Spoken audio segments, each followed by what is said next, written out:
来继续来到云林的东势乡，本地已经落水的苏昌寮，俗称豆干厝，因为来引进到印尼甲泰国籍的女子，生理阁量转来，这个豆干厝的数量为本地19户变做30户，引发到治安甲交通问题。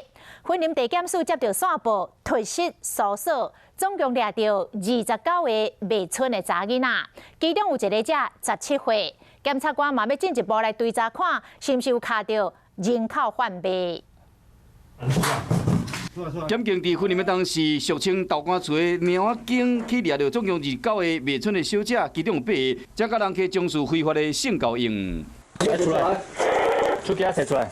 检方调查，当地豆干厝历史悠久，为40年前就有啊，本来生意无好，因为业者引进外国人了后，生意又搁好起来。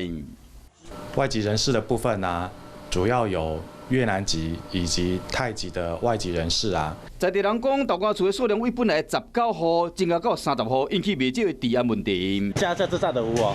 那这边都在地啦。我们那个东方人比较传统。检方调查，这外国小姐拢是伫疫情发生前摕观光签证入来台湾的，其中上少年的敢若17岁。